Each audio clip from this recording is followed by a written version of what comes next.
Buenos días, doctor. Hola viejo, ¿qué tal Samuel? Bien, bien, gracias a Dios. ¿Y usted? Bien, bien, bien, gracias a Dios también. Buenos días, doctor. Hola Carlos, ¿qué tal? Por aquí bien, ¿y usted qué tal? Bien, también. Aquí queriéndolos oír. ¿Con qué tema, Ese, por con qué tema el vamos? Con- desarrollo del oído. del oído. Ajá. Va, démosle entonces.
Buenos días.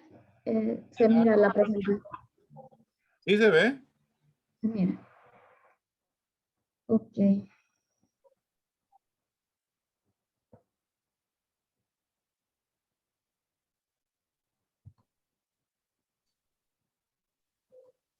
Bueno, Mire, doctor, le buenos quería días. comentar, no sé si se acuerda que aquella vez el problema de la cámara. Un Ajá. problema, ¿verdad? Hola.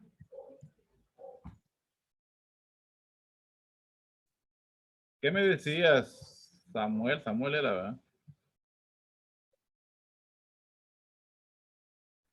El problema de la cámara, doctor. Ajá.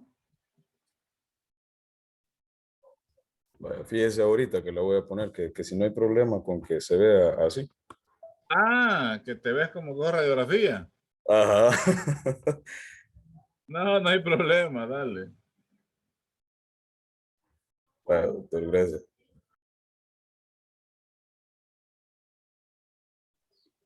Bueno, buenos días a todos, compañeros. Vamos a dar inicio al tema que es el desarrollo del oído externo, medio e interno. A mí me corresponde hablarles sobre el desarrollo del oído interno como primer punto. No le doy maximizar a la pantalla porque no sé por qué se me traba la computadora al maximizarla y es más fácil tenerla así, entonces les voy a mantener así para que no haya ningún inconveniente. No sé si está activa la cámara, ¿verdad? ¿Sí? Sí. Eh, Muy bien.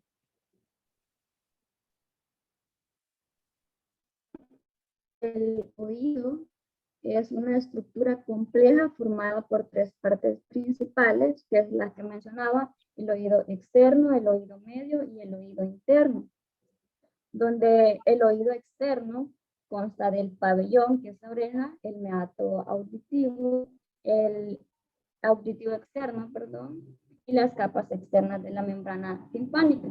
Y su función principal es la captación de sonido. Eso en cuanto al oído externo. En cuanto al oído medio, actúa como un dispositivo de transmisión de ondas sonoras y de adaptación. Cuenta con una cadena ósea formada por tres huesecillos que ya más adelante mis compañeros van a ir explicando más detalladamente, más detenidamente cada una de estas partes. Bueno, cuenta con 3 huesecillos que conectan la superficie interna de la membrana timpánica con la ventana. Catherine. Hola, Dígame. hola, hola, permítame un segundito, tengo que hacer una llamada, permítame, No hay permítame. problema. Bueno.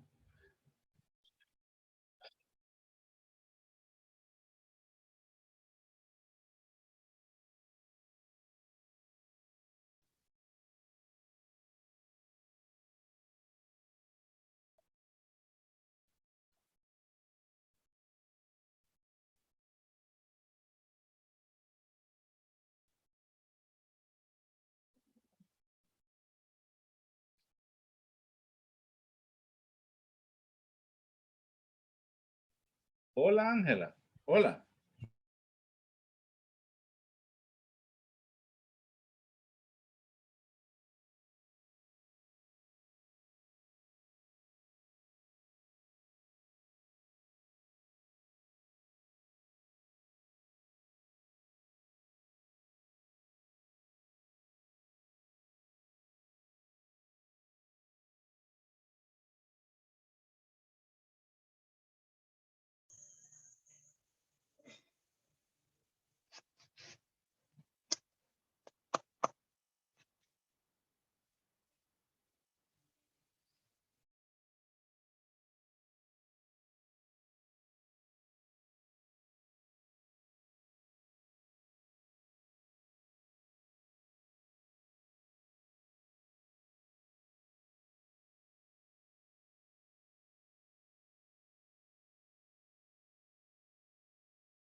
Perdón, Catherine, continúe.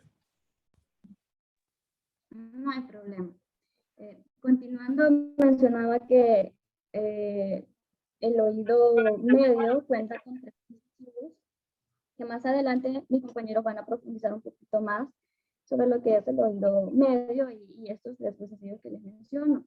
Estos conectan la superficie interna de la membrana timpánica con la ventana oval del oído interno. Podemos ver en este dibujo que tenemos acá en la presentación, donde podemos observar claramente las 3 partes que conforman el desarrollo del oído. Vemos aquí el oído externo, el oído medio, que es esa parte de aquí, y el oído interno.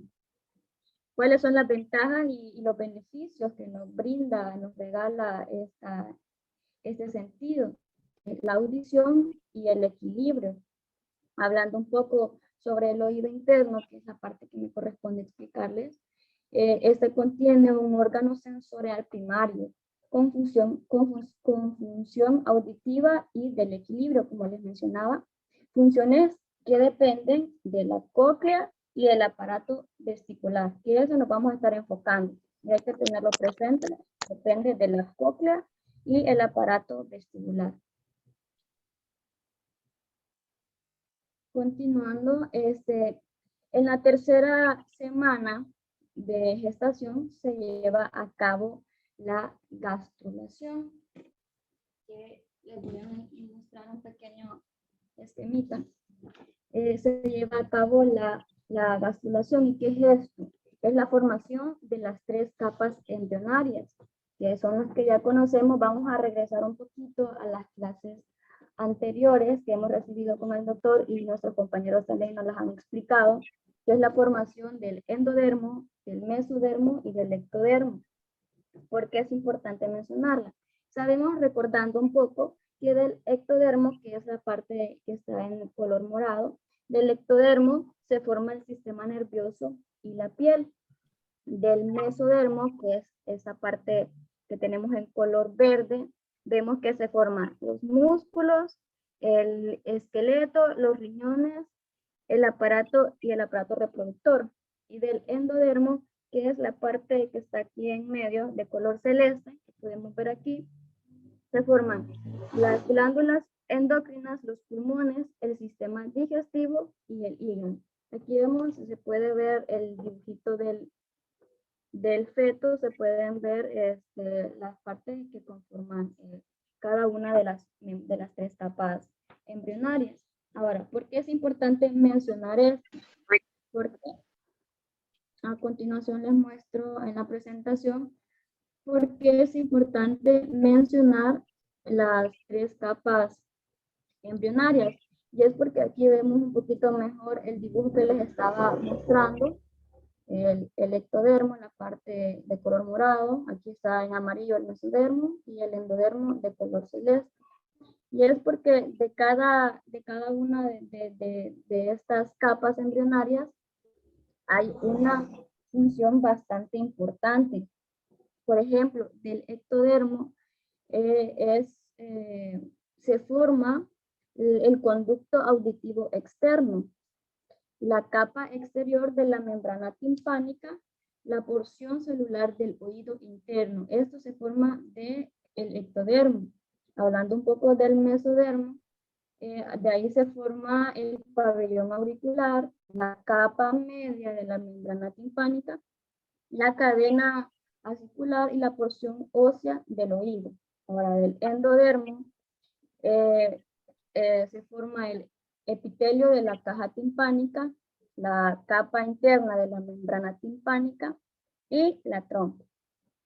Ahora vemos por qué es importante conocer bien un poco de estas capas, porque de ahí es donde se van a ir formando para ir desarrollando el oído interno, el medio y el externo.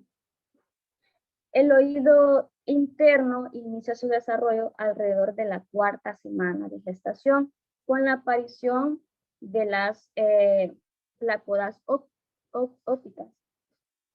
Aquí tengo un pequeño esquema también de la formación de estas placodas, que es aquí como se ve el proceso, ya lo vamos a ir explicando un poco. Alrededor de estas placodas ópticas inicia con el engrosamiento del ectodermo, porque vemos que en esta parte, en la morada, vemos que dice porción celular del oído interno. Cuando surge este engrosamiento del ectodermo, esta parte de aquí es donde hay un acumulado, por decirlo así, de células ectodérmicas, entonces es de aquí donde se va a ir formando el oído interno. Entonces, las primeras indicaciones del oído en desarrollo se identifican en embriones de aproximadamente 22 días, iniciando, como ya lo habíamos mencionado, del engrosamiento del ectodermo superficial. Por eso está esta parte de aquí, porque es superficial a ambos lados. En este dibujo solamente he hecho un lado, pero aquí está de este lado, de ambos lados, de este y de este. De ambos lados se va a ir formando la placa. Entonces, esto inicia aproximadamente a la 4ª semana, es decir, a los 22 días más o menos. Estos engrosamientos son llamados, como les mencionaba, la placoda óptica. Estos invaginan, invaginar es esta forma que toma como de un huequito. Estos invaginan pronto para formar las vesículas ópticas o auditivas. Estas también son conocidas como otocitos. Estas placas ópticas también son conocidas como otocitos. Las células del otocito se diferencian creando las células ganglionares para formar los ganglios estatoacústicos. Y más adelante los vamos a ir mencionando. Entonces vemos de esta forma que es la placoda en invaginación, que invaginación es hacia abajo, por eso tiene esta curvatura.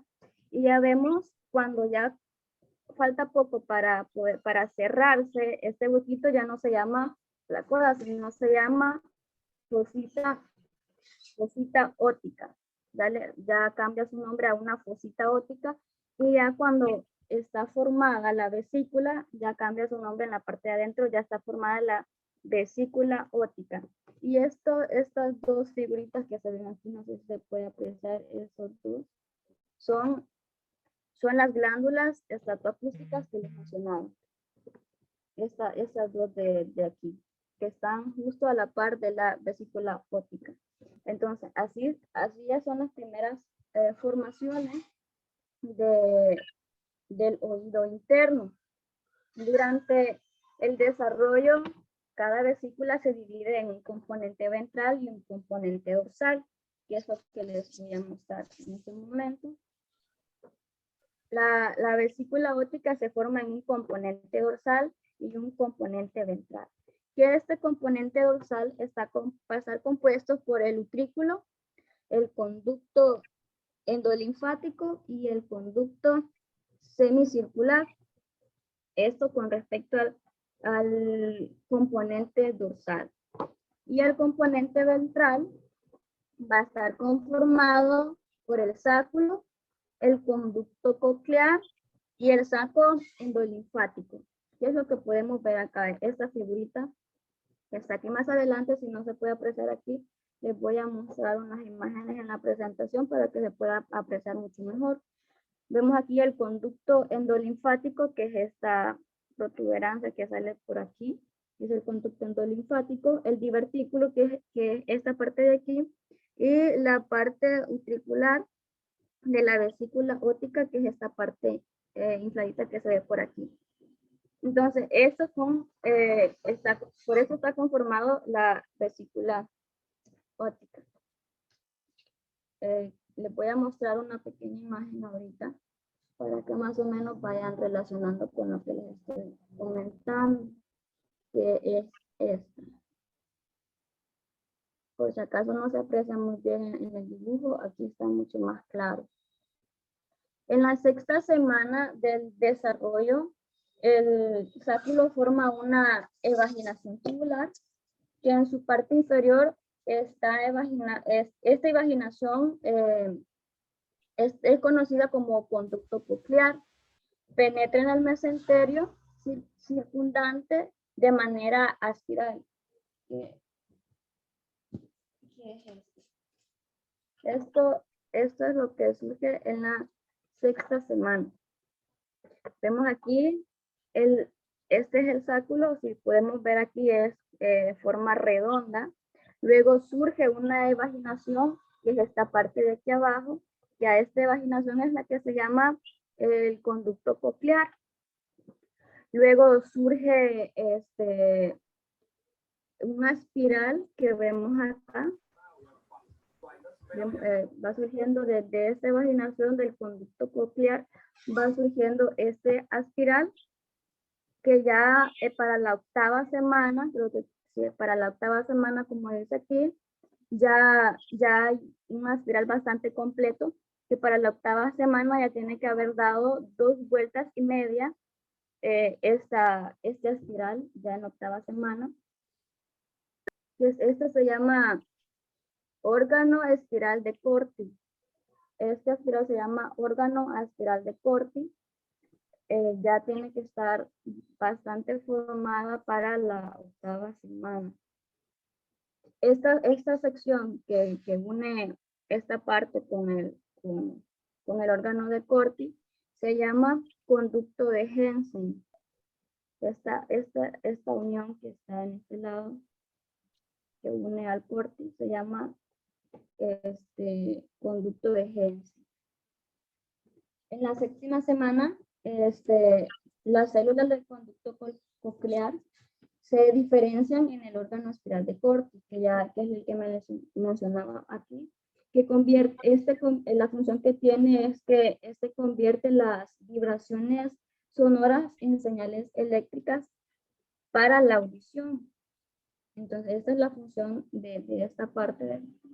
Una conexión entre el conducto y la parte restante del sáculo se mantiene confinado por el conducto de Hensen. Ahora vemos en el dibujo, en la parte, esta parte de aquí, no sé si la pueden observar. Estos los compañeros de la exposición anterior les estaban mencionando el tubo neural. y aquí lo podemos observar en la invaginación. Aquí en esta parte, por si no lo pudieron observar en el dibujo, es donde se encuentra la placoda óptica, que es donde está el cúmulo de células ectodérmicas, y de aquí es donde va surgiendo la invaginación, que vemos que se va haciendo un huequito hasta que forma la fosita óptica, y esto se cierra en esta parte de acá para formar la vesícula óptica, que es esta parte de acá, y aquí podemos observar estos dos circulitos a la par, que son los ganglios. En la semana 10, no, permítanme.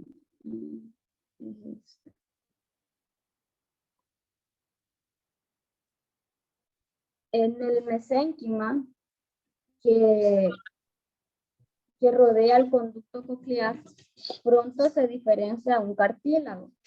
Vemos el conducto coclear y este es el caparazón cartilaginoso. Esto es en la semana 10.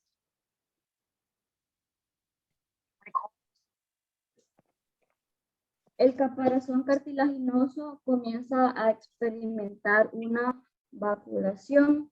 Entonces aparecen dos espacios, es lo que vemos aquí. Estos dos espacios se llama rampa vestibular y rampa timpánica. Lo podemos ver aquí, la membrana vestibular de la rampa vestibular y la rampa timpánica. La membrana vestibular separa el conducto coclear de la rampa vestibular, y la membrana basilar la separa de la rama timpánica. Durante la 6ª semana, los canales semicirculares aparecen como una invaginación, que estos son los canales semicirculares. Si podemos ver, aparecen como una invaginación, como ya les explicaba lo que significa esto.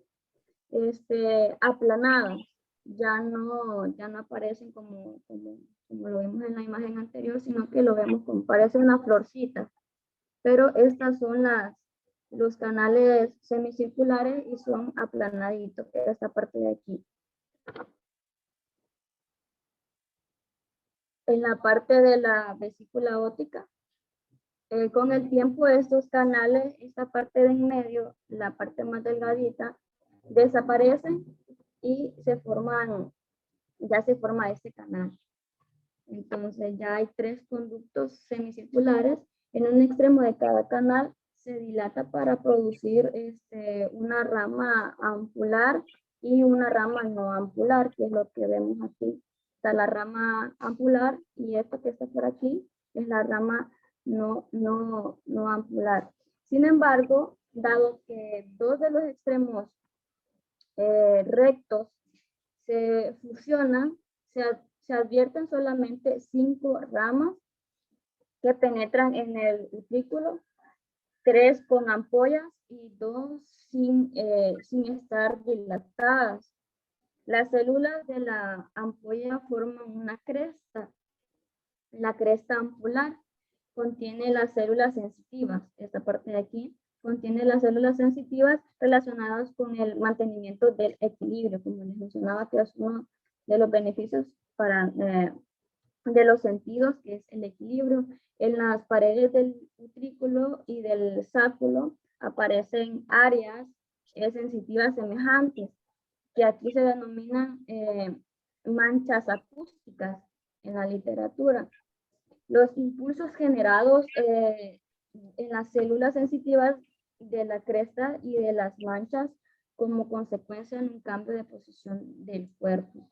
Estas son conducidas hasta el cerebro por las fibras vestibulares, y esto corresponde al 8º par craneal. Ahorita les mostraré un pequeño resumen de qué es lo que sucede con el desarrollo del oído en las diferentes semanas, desde la semana 4 hasta la semana 34. Pero si se fijan, no va correlativo, sino que se salta algunas semanas solo para mostrar lo más importante en el desarrollo. Por ejemplo, en la semana 4, que es lo que ya habíamos mencionado, se empiezan a formar la placoda óptica. Luego, como segundo punto, en la misma semana 4, la diferenciación de los arcos faríngeos.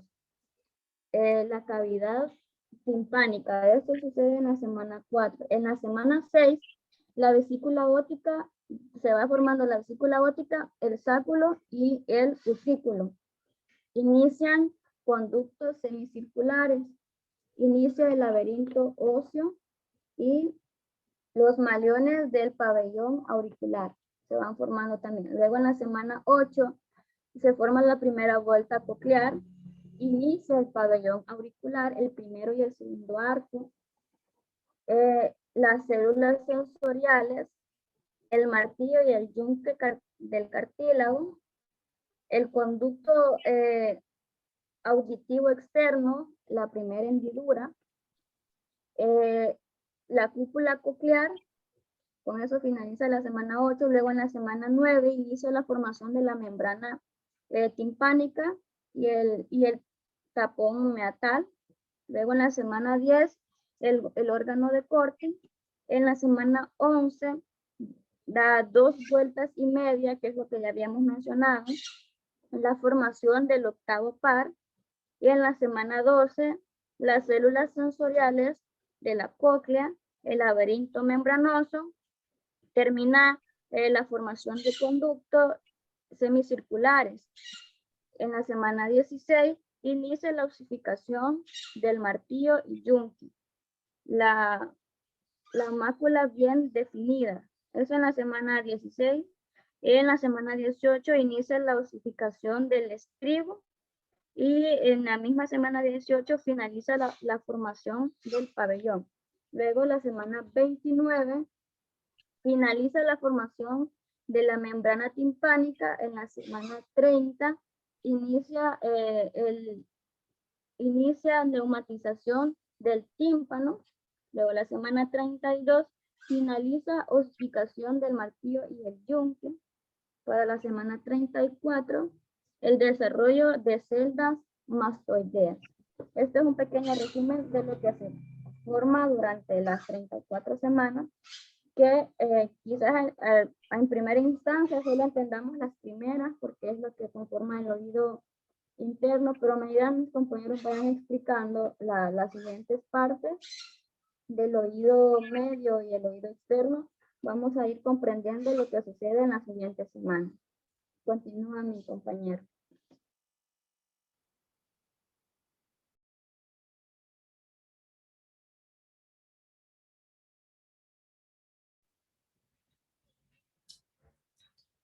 Tenga muy buenos días, doctor y compañeros. El día de ahora me toca explicarles sobre el desarrollo del oído medio.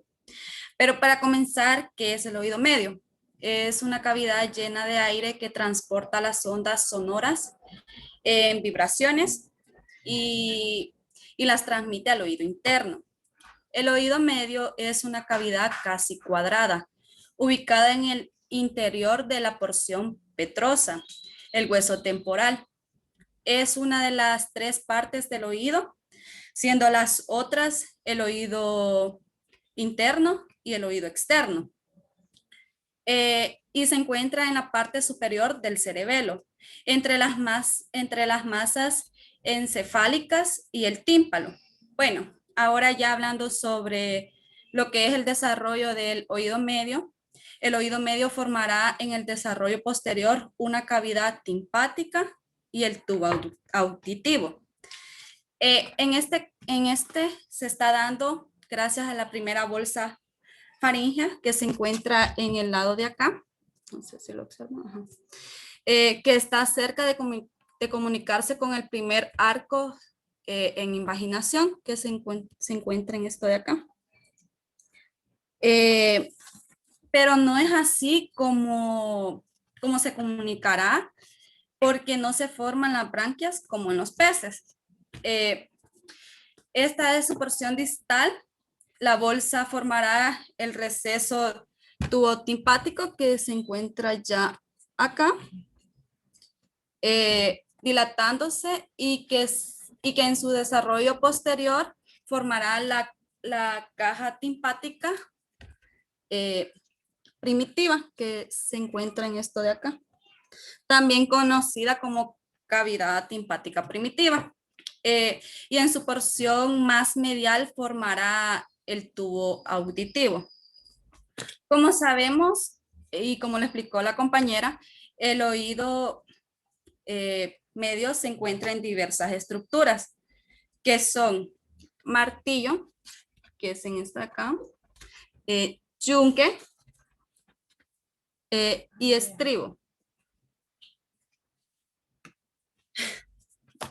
El martillo y el yunque surgen de la formación cartilaginosa de del primer arco faringe, llamado también cartílago del Meckel, que se encuentra acá. Mientras que la formación del estribo, que está acá, estará dada por el cartílago del segundo arco faringe, llamado también cartílago de Richard. Estos cartílagos estarán adheridos por un meso o también llamado ligamentos. Como podemos observar, acá están los ligamentos, están arriba del martillo y del yunque. Estos crisitos que se ven acá son los ligamentos. A la porción lateral de la pared del oído. Bueno, concluyendo con la formación del oído medio, se pueden ya observar las estructuras desarrolladas acá, comenzando con la caja timpática que se encuentra en esta parte de acá, que ha crecido 2 veces de tamaño desde su origen. La cóclea, con sus 2 vueltas y medias, acá, conducto de cóclea con sus 2 vueltas y media, y los conductos semicelular óseos y membrosos que se encuentran acá. Es ya su porción definida en la porción petrosa del hueso temporal y de la cadena de los huesecillos. Y como para finalizar, este es el desarrollo del oído medio, pero en sí, ¿qué es el oído medio? Es el que transporta las ondas sonoras en vibraciones y las transmite al oído interno. Esta sería toda mi explicación. Muchas gracias.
Hola.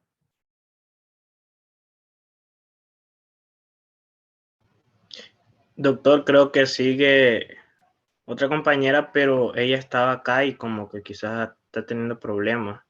Ah, ya. Ajá. Bueno, que continúe. ¿Quién sigue? Y después incorpora. Buenos días. Buenos días. Perdón. Estás en unos asuntos. No me había fijado. Bueno, continuaría con el tema, lo que es el oído externo.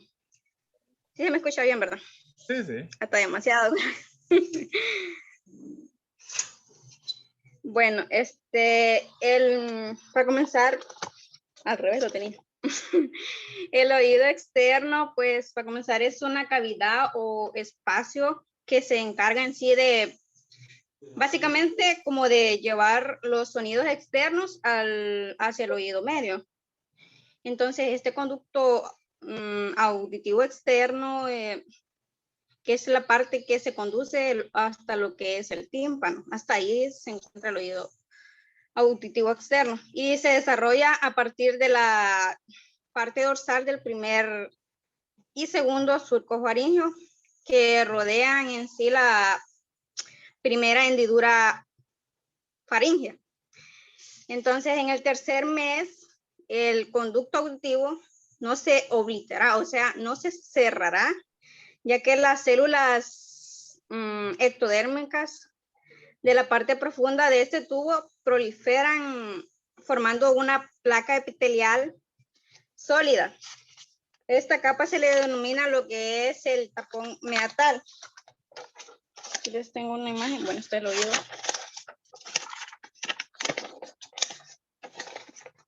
¿Qué sería y que al final, bueno, al final del periodo fetal se degenera. Entonces, una vez que se degenera, entra lo que es el revestimiento epitelial del suelo del conducto, que participa en la creación del tímpano, a hacer el tímpano definitivo, y se forma lo que es una cavidad, lo que es la cavidad, que ya sería esta. Y se hace constar que, formándose esta cavidad, se hace constar que entonces el conducto auditivo externo va a tener dos porciones, los cuales sería una parte cartilaginosa, que sería ya esta, y la parte ósea, que pues es parte del hueso temporal. Y entonces aquí se encuentra lo que es, abundantemente se encuentran unas células que son las glándulas sebáceas y las ceruminosas, que producen lo que es una sustancia que se llama cerumen, que es lo que nosotros conocemos como la cera, la suciedad de nuestro oído. Bueno, explicaré lo que es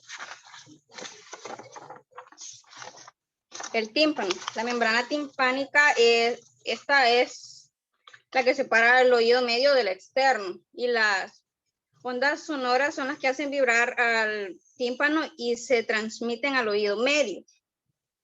Entonces, se dice que el primordio es la primera membrana faríngea que forma la superficie externa del tímpano. Y este tímpano se desarrolla a partir de tres orígenes o capas germinativas, que son el ectodermo, que sería esta, que recubre el primer surco faríngeo, que se diferencia en el epitelio y que forma la superficie externa de la membrana timpánica, y que se continúa con la epidermis del conducto auditivo externo. Luego tenemos el mesodermo, serían estos, que es del primer y el segundo arco faríngeo, que se diferencia en el mesenquima, del que se origina el tejido conectivo que forma la capa media de la membrana. Y por último tenemos el endodermo, que este es el receso tubotimpánico, que se diferencia en el epitelio de la superficie interna de la membrana timpánica y se continúa en el epitelio de la cavidad timpánica. Luego tenemos lo que es, bueno, el pabellón auricular, que en sí es la oreja. Anatómicamente se le conoce como el pabellón auricular.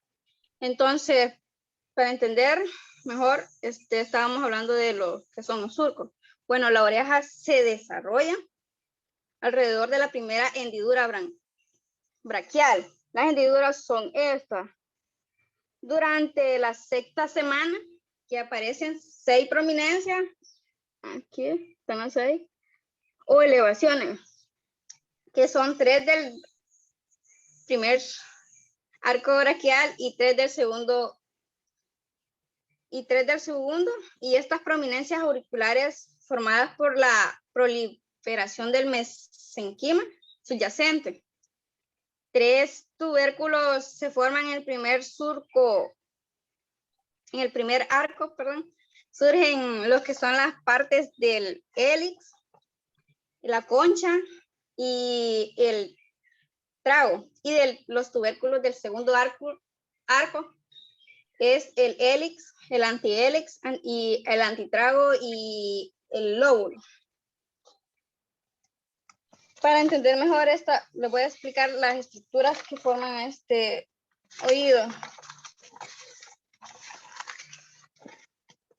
Aquí están, bueno. La primera que vamos a encontrar, la primera estructura que vamos a encontrar aquí es la propia entrada del oído, que esta es conocida como la concha de la oreja. Luego vamos a tener el relieve, un pequeño relieve que se forma aquí en forma de Y, que se le denomina rama del antihélix. Y aquí se continúa con el propio hélix, este que está aquí. Y luego tenemos las ramas del hélix, que es esta, y se continúa toda esta parte de aquí hacia atrás con el propio hélix. Entonces, en la parte limitada de los dos antihélix, vamos a encontrar lo que es la fosa triangular, que es esta de aquí. Perdón, esta de aquí. Luego tenemos la parte posterior de la rama, tenemos lo que es la fosa escafoidea. Y por último tenemos lo que es al nivel del hélix, encontramos el tubérculo auricular. En la parte anterior, tapando en sí las entradas, que es encontramos el que es el trago. Y posterior al trago encontramos lo que es el antitrago. Y en la escotadura se encuentra, en esta escotadura se encuentra lo que es, esta escotadura se llama intertrágica. Creo que sí. Y la parte inferior de la oreja se le denomina el lobulillo de la oreja bueno, se dice que también bueno, esas son las estructuras, las partes del oído. Entonces, continuamos. Bueno, con esta imagen se dice que al principio los pabellones auriculares se forman en el embrión, a la altura de la boca. Aquí, así. Pero a lo largo del desarrollo cambian de posición hasta alcanzar su ubicación final al inicio de la etapa fetal media, que la mandíbula se desarrolla y las orejas pues adoptan pues su posición normal, que ya sería así, de la parte lateral de la cabeza. Entonces, bueno, ahora voy a explicar sobre los músculos extrínsecos que se encargan de mover la oreja. Que primero tenemos el músculo auricular anterior. Anterior es esto, sí. Anterior, que se origina de la galea aponeurótica. Bueno, los 3 se originan de la galea aponeurótica. Y en el arco cigomático también para insertarse en lo que es en la parte anterior de la oreja. Luego tenemos lo que es el músculo auricular superior, que se origina a nivel de la fosa temporal y se inserta en la parte superior de la oreja. Y por último tenemos el músculo auricular posterior, atrás de la oreja, que se origina en la apófisis mastoide del hueso temporal para insertarse hacia atrás de la oreja posterior. Bueno, creo que hablaré de la inervación. Las diversas partes del pabellón auricular que proceden del primer arco faríngeo, ¿sí?, están inervadas por su nervio de la rama mandibular, del nervio trigémino. Y las partes que derivan el segundo faringio está inervado de los nervios cutáneos del plexo cervical, especialmente del nervio occipital menor y el auricular mayor, que serían, estos son los del nervio, este color morado son los que están inervados por el nervio occipital menor y el mayor. Entonces, en lo que es la rama auricular del nervio facial, perdón, estas también son las que ayudan a inervar las ramas auriculares del nervio vago, del 10º par craneal, y lo que es la rama auricular del nervio facial, que es el 7º par craneal del 2º arco faríngeo. Luego tenemos la irrigación.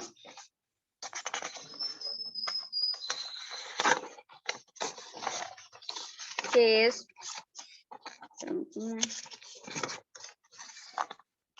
esta.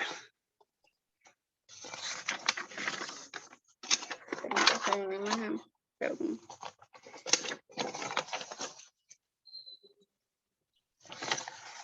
Como lo estaba viendo, explicando del nervio facial, del nervio vago, los que están en el puntito, estos de triángulos rojitos son los del nervio vago y estos son los del nervio facial. Entonces vamos con la irrigación, que la irrigación del pabellón es por las ramas carótida externa y una de sus ramas terminales es la arteria temporal superficial y lo que es la arteria posterior, que sería esta. Y pues estas son las que irrigan en mayor cantidad, por si observan aquí en la imagen, posterior y anterior. Y por último, creo que le diría algunas anomalías de esto, de lo que es el pabellón auricular, que es como la poliotia, creo que sí se lee, que es una anomalía en sí muy rara porque consiste en la duplicación del pabellón auricular. Es más frecuente encontrar tubérculos rudimentarios que se asocian a la microtía. También encontramos lo que es la ausencia de los pabellones auriculares, que la anotía es así se le denomina también, que es un problema frecuente que se asocia a menudo con el síndrome del primer arco faríngeo. Esto se debe a la falta de proliferación del mesenquima de esta zona. Y también tenemos lo que es las fístulas y lo que son los quistes preauriculares, que estas se producen por el cierre incompleto del primer surco faríngeo y la mayoría son unilaterales. Entonces, y de predominio femenino, que pueden producir síntomas por infección o formación de accesos. Y creo que esta sería mi participación. Muy bien. Muy buenos días, doctor y compañeros. No sé si se me escucha muy bien. Sí, te escucho, Daniel.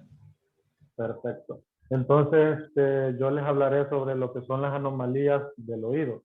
Se dice que, bueno, este dato es muy importante, que dice que las anomalías son las malformaciones del oído que se producen en 1 de cada 10,000 casos o 20,000 casos. Esta es una alteración anatómica que ocurre en el nacimiento. Estas pueden ser, o sea, pueden provenir de problemas genéticos o problemas ambientales. Pero ahora bien, les hablaré un poco de las anomalías. Una de las anomalías es la sordera congénita. Se dice que esta, en su mayoría, sus factores son genéticos y se han identificado muchos genes responsables sobre esta anomalía. Pero el más importante y el que destaca más sobre todos es el gen GJB2. Entonces, este es el causante aproximadamente del 50% de los cuadros de sordera congénita.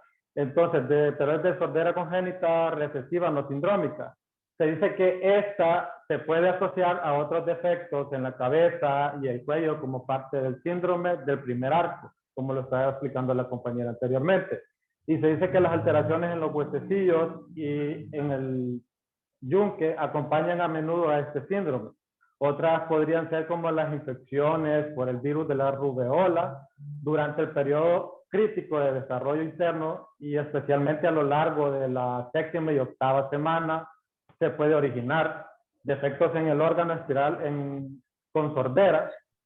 Y se dice también que la fijación congénita del estribo causa sordera de conducción en pacientes con oídos por los demás normales.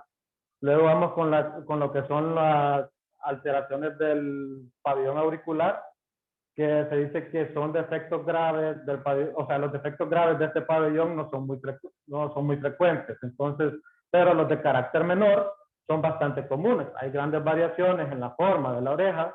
Casi todos los defectos menores de la oreja pueden observarse ocasionalmente en grupos familiares y estas anomalías menores pueden servir como una indicación de patrones específicos de defectos congénitos. Por ejemplo, las orejas tienen como una forma anómala y una implantación baja. En los lactantes con síndrome cromosómico, perdón por el ruido, que vivo en un lugar muy precintado. En la figura 1 se puede observar que la implantación de la oreja de este niño está muy baja. No sé si se puede observar bien, pero normalmente la oreja tiene que estar, o sea, aquí está normal, pero el niño la tiene un poquito más abajo.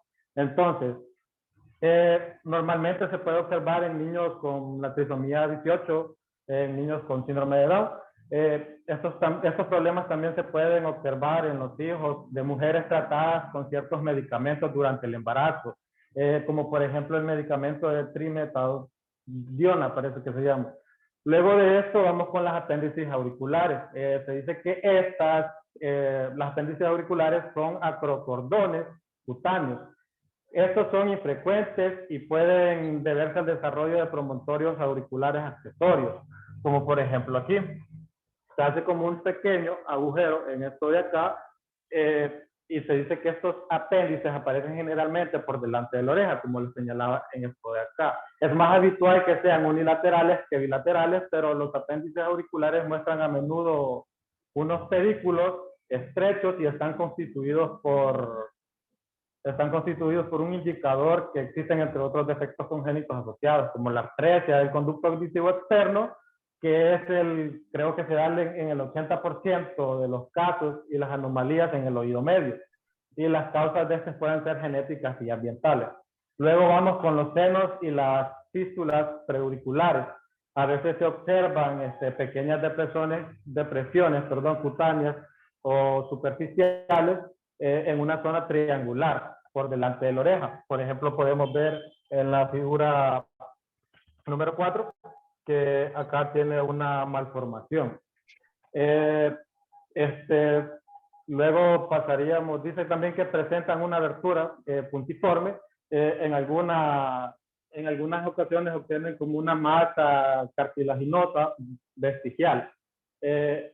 Y también se dan en malformaciones renales. No se ha determinado un fundamento biológico de los senos auriculares, pero podría estar relacionado con la función incompleta de los promontorios auriculares o con la proliferación mesenquimal anómala, con defectos en el cierre de la parte del primer surco faríngeo, y normalmente desaparece en su mayor parte a medida que su forma en el conducto auditivo externo. Otros senos articulares parecen presentar pliegues ectodérmicos que quedan secuestrados durante la formación.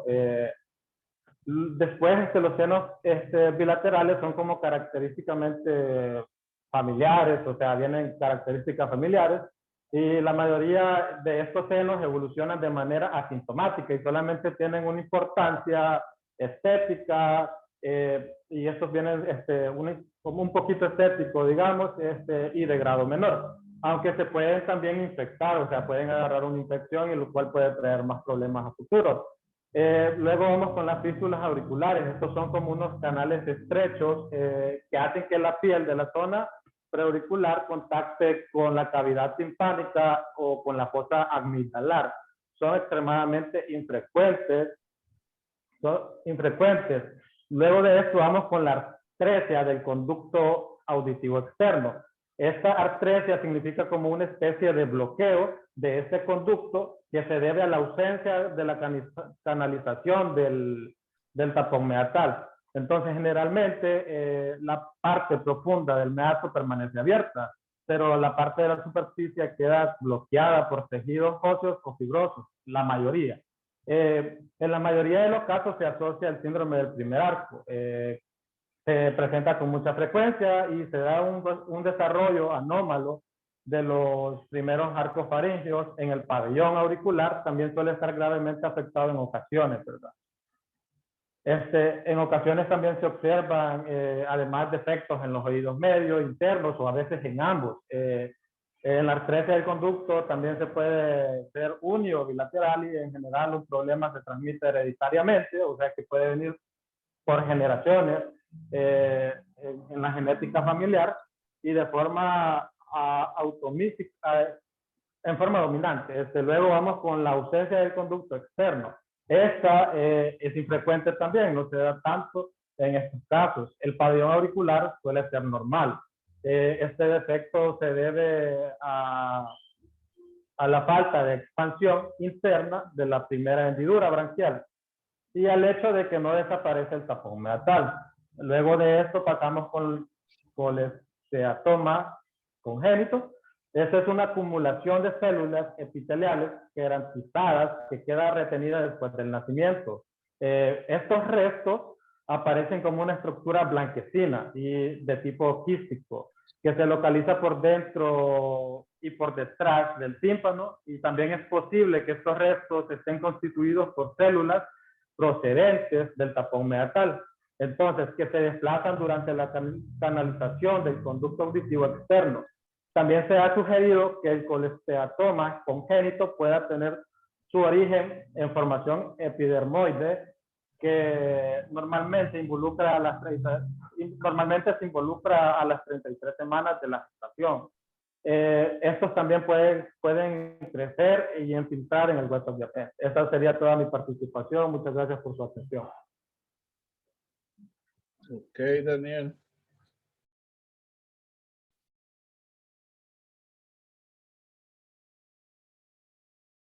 ¿Falta alguien más?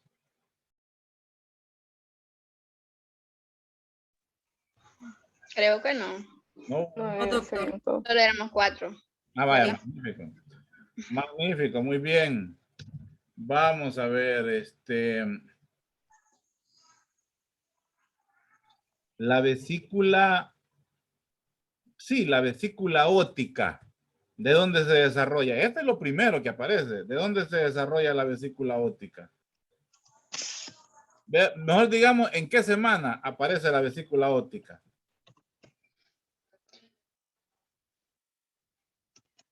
¿Hola?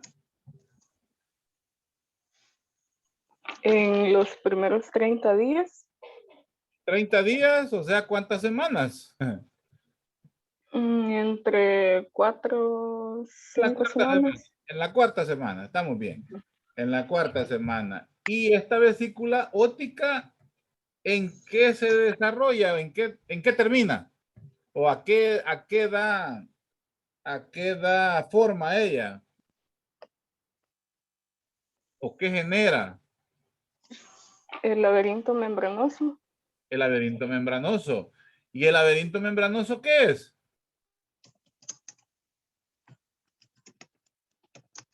¿Qué es el laberinto membranoso? Rápido con Wikipedia. ¿Ah? ¿Qué es el laberinto membranoso?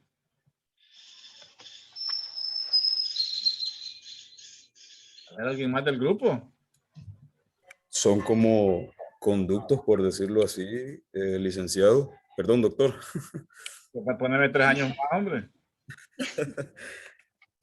Ajá, ¿son conductos qué? Como semicirculares. Vaya, digamos primero, ¿qué es el laberinto membranoso? ¿Qué es? Bueno, no digamos qué, ¿quiénes conforman el laberinto membranoso? ¿Quiénes conforman el oído interno? Vaya, empecemos por ahí. No es ahí donde va a estar el componente ventral y el dorsal. No. Vaya, replanteando la pregunta. ¿Qué es el oído interno? ¿Quiénes conforman el oído interno? La cóclea y el aparato vestibular. La cóclea del aparato vestibular. Vaya, magnífico. ¿Y estos están dentro de quién? Del componente ventral. No. Estamos metiendo que la cóclea y el sistema vestibular. Vaya, pero este es el laberinto membranoso. ¿Dentro de qué está el laberinto membranoso? ¿Cómo se llama la cubierta externa del laberinto membranoso? ¿Cuántos laberintos hay? 3. ¿3? Dígame cuáles son esos 3. Ya me dio curiosidad. No, perdón. ¿Cuántos son? ¿Ah? ¿Cuáles son? ¿Mm? El oído interno, pues. Son los 3 conductos, doctor. ¿Ah? Los 3 conductos que forman el laberinto membranoso. No, es que el laberinto membranoso, ¿qué conforma el laberinto membranoso? Vaya, los conductos semicirculares. 1, ¿qué más?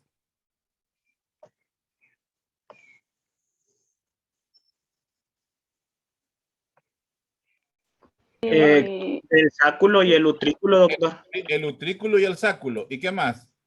Y El vestíbulo. El vestíbulo es parte de, esa es otra forma de decirlo, pero esa es parte de qué laberinto, pues. Es que, no nos confundamos, vamos bien, vaya, Carlos. Dijiste utrículo y sáculo, y luego, ¿qué más falta del laberinto membranoso? El conducto endolinfático. El conducto endolinfático, sí. Y los conductos semicirculares. No, ya me lo dijeron. El conducto endolinfático, ¿dónde está? ¿Ah? En el utricular. Sí, utrículo y sáculo. Vaya, no, las partes del laberinto membranoso son las que ya dijeron, el conducto semicircular, el utrículo y el sáculo, y los conductos y el conducto coclear. Vaya, estamos bien. Todo este laberinto membranoso, ¿adentro de qué está? Doctor, ¿el vestíbulo no es el que contiene adentro el sáculo y el utrículo? Sí, ya está bien.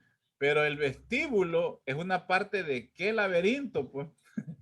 ¿Cuántos laberintos hay, pues? Vaya. Se encuentra dentro del laberinto óseo. Óseo. Póngale acento, póngale acento. Dentro del laberinto óseo, correcto. Vaya. Entonces, toda esta estructura, ¿esto conforma qué? ¿El oído qué? Interno. Interno. El oído interno. Vaya, magnífico. Este oído interno tiene dos funciones. ¿Cuáles son? Auditivo y de equilibrio. Auditivo y equilibrio. ¿Qué parte de este oído interno es el que lleva el equilibrio y cuál lleva la audición?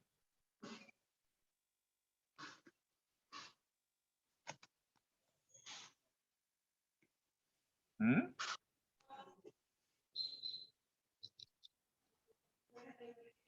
El del equilibrio creo que es el octavo par craneal, ¿verdad? No, perdón.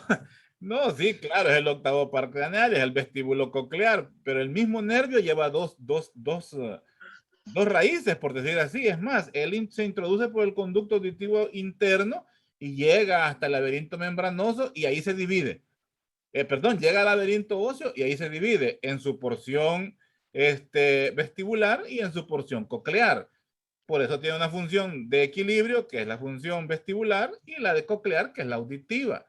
Entonces, ¿cuál es la parte del laberinto membranoso que se encarga del equilibrio? ¿Y cuál es la? Ajá. Que no es la parte trasera. Híjole, no, tampoco, eso no existe, Carlos. Y el órgano de Corti. El órgano espiral de Corti. El órgano espiral de Corti, ¿qué es? ¿Y dónde está? ¿Qué función tiene? En el conducto coclear. En el conducto coclear. Entonces, esa parte es la encargada ¿de qué? De las ondas sonoras y de dar el equilibrio. En la audición, ¿verdad? De la audición. Entonces, en los conductos semicirculares, parte del utrículo y el sáculo, ¿se encargan de qué?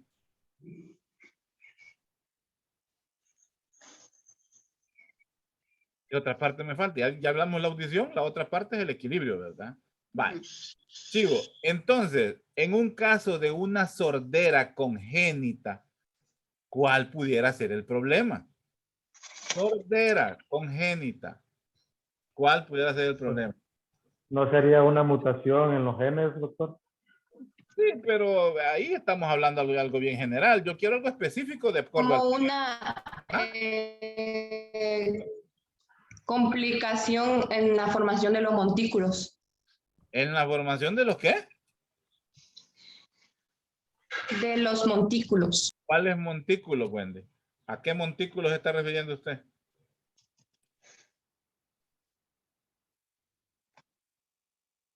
¿A los que dan forma al oído externo? Sí, del oído externo son. ¿Cree usted que una deformidad en el oído externo pudiera traducir una sordera?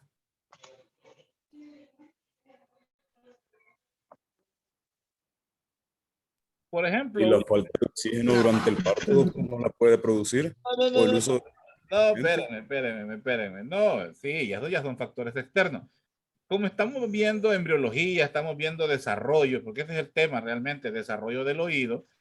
Yo les pregunto en base a lo que ustedes han hablado, si el paciente, un niño, nace con sordera, ¿a dónde habrá sido el problema? En su desarrollo. Claro que si tuvo hipoxia al nacer o no sé, pues sí, puede tener otras complicaciones. Pero en el desarrollo del oído, pues, ¿dónde pudiera estar el problema? Si yo les...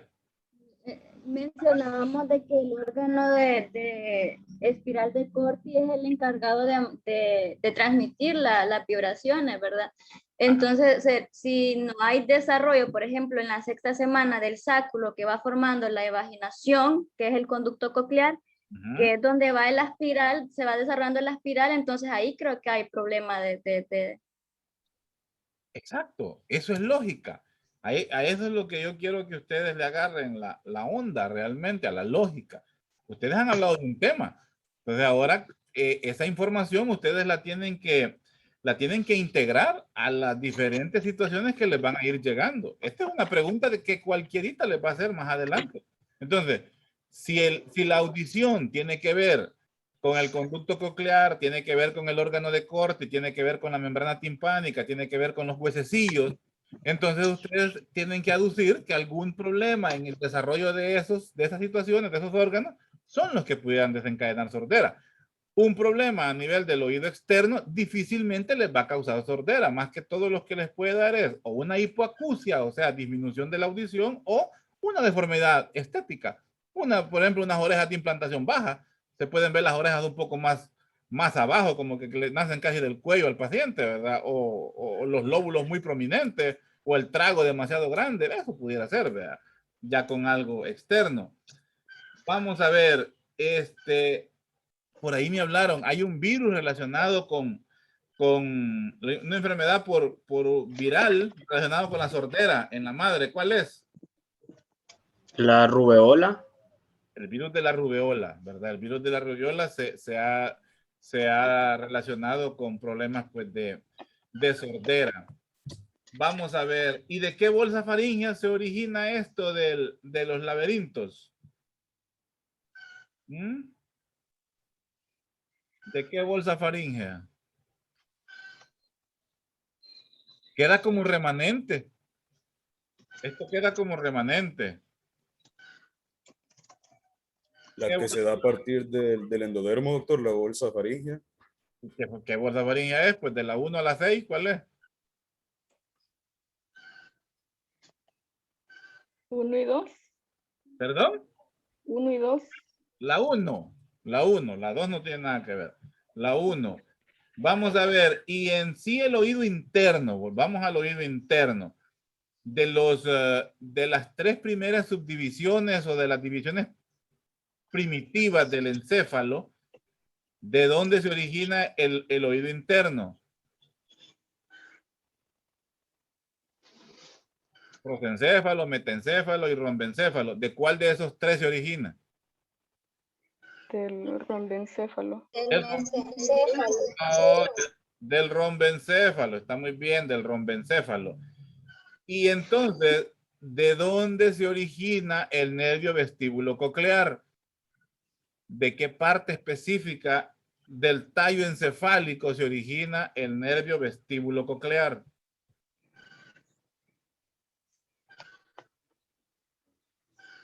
Si ya me dijeron que es del rombencéfalo, ¿a qué nivel creen que sale el nervio vestíbulo coclear?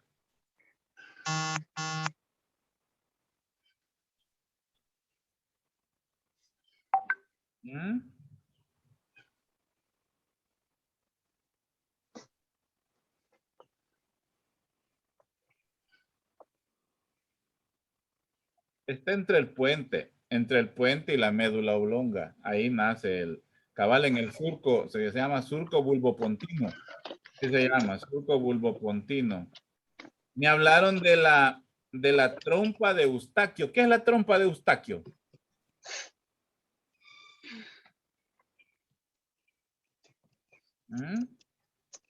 ¿Qué es la trompa de Eustaquio? ¿Qué comunica la trompa de Eustaquio?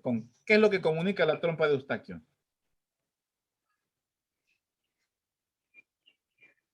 Comunica la cavidad timpánica con la nasofaringe. Ah, correcto, la cavidad timpánica con la nasofaringe.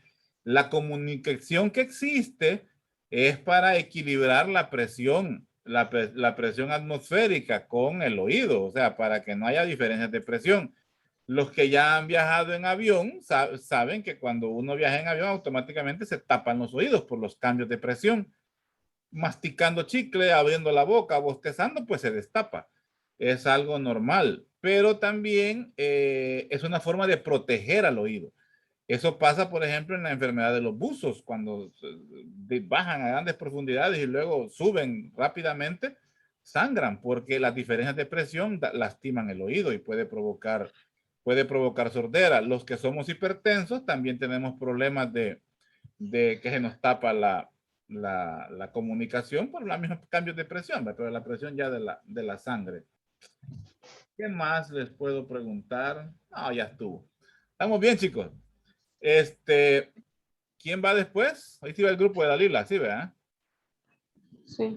Magnífico. Bueno, Grimaldi, gracias a ustedes por su tema, muy bonito realmente el oído. Este es de los primeros temas que vamos a ver tanto en macro y en micro de la anatomía, de anatomía 2. Creo que es el primero. No, primero es el ojo, creo. Así es que, muy bien, chicos. Excelente. Excelente. Gracias, doctor. Bueno, Muchas gracias, doctor. bueno, ya saben. Dalila, en 10 minutos, ¿ok? Sí, está bien, doctor. Bueno. Muchas gracias, doctor. A la orden, chicos.